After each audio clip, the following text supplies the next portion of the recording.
Hi YouTube, it's Kristen. I wanted to show you these 3 small travel notebooks that I made to go along for my trip. So I have my my regular junk journal, travel journal, and December daily that I showed you in a previous video, and this is going to go with me on my trip first couple of weeks of December and will serve for all those different things.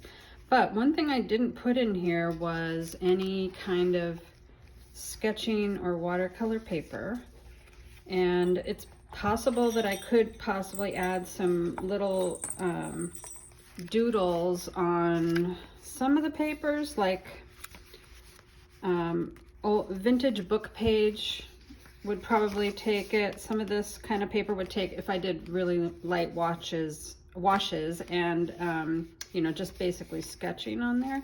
But I don't have a lot of blank spots like that. And this other paper that's been printed on, I don't think would work very well for that. So what I did was I made 3 small travel journals. These are actually B6 slim or even slimmer size. So this I think is like an official B6 slim size.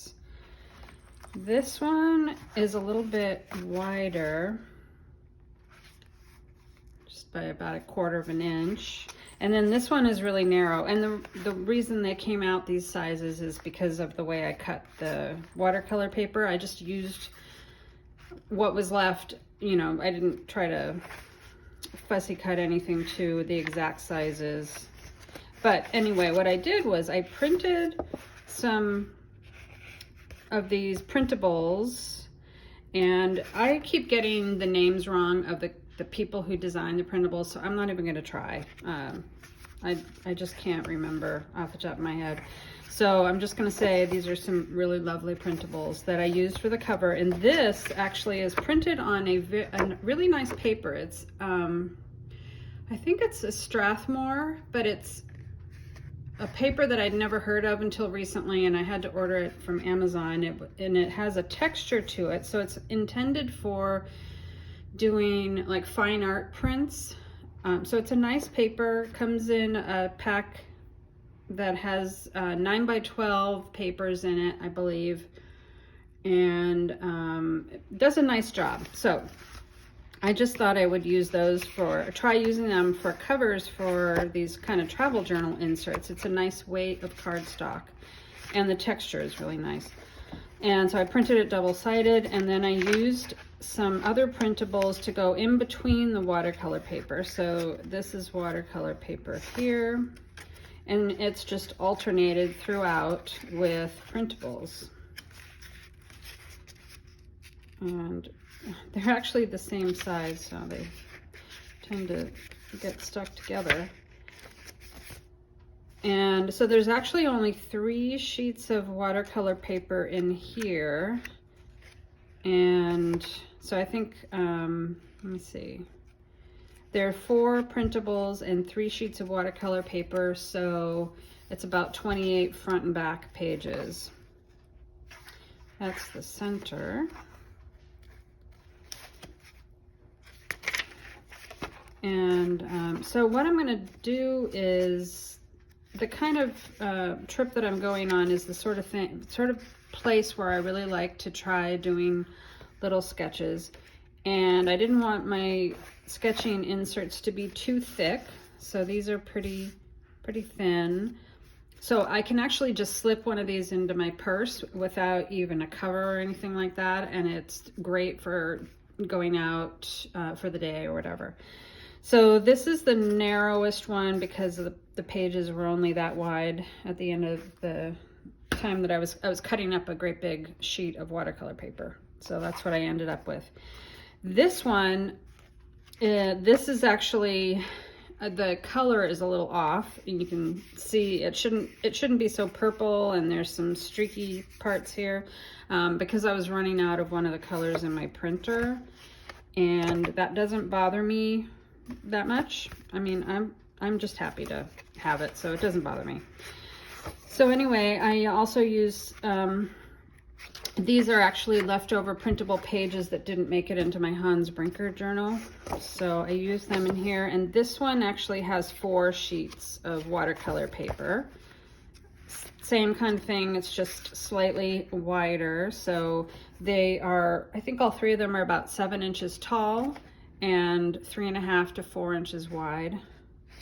So these, everything was printed double-sided, and then I have watercolor paper. So what I like about doing it this way is that, you know, I can do my sketches tend to be pretty small, so I don't need a big area for them. So I can do a little sketch and have something pretty there. And if I want to collage over it, or later on maybe add a photo or something like that, there's definitely space for that. So that's a good thing for me to have, kind of empty space where I can add some extra things. So this one would have, let's see, this is, I think there's 9 sheets of paper, so this one is about 36 front and back sides. And you could definitely do this. I also just cut my fingernail, so I can't turn the pages. What I was going to say was, this would be great for just a basic travel journal. You don't have to do the watercolor paper. Of course, you could just do blank sheets in between your decorative papers, and it would look really nice. The other thing is that some of the printable ones have just you know, I could still write on a page like that. So if I wanted to do a sketch here and write about it, I would do it on there. So anyway, that is the second one. And I did 3 because I wanted to make sure I had plenty. I don't even know if I'll use one whole one, but I'll have the others with me. They're nice and thin. They don't take up a lot of space. This is a nice holly printable. And I love this sheet with the bird on it, so I wanted to have that in there. And this one also has, I think, 3 sheets of watercolor paper. So I'm trying to figure out exactly how many pages I like to have in a travel journal insert. And I think if papers are all thin, you could do up to 20 or maybe even a little over that, and it would be fine. But as soon as you start adding thicker papers, like watercolor paper, which is the thickest that I tend to use, and that's 140 pound Fabriano watercolor paper. It's a very nice stuff. As soon as you add that, it just bulks it up really fast. And so this one, yeah, this one has 4 sheets. Oh wait, I think this one also only had 3 sheets of watercolor paper. This is the one that has the most. This is 4, and I think this is just a little too thick. I made all of these and pressed them under a stack of books, and these are just, the binding feels good. This feels just a little bit too overstuffed to me. So if you're gonna do one with watercolor paper, you do kind of need to adjust the amount of pages you put in. So again, there's decorative sheets, front and back. Some of them are a little plainer, so I could write on that. And there's the center of that one.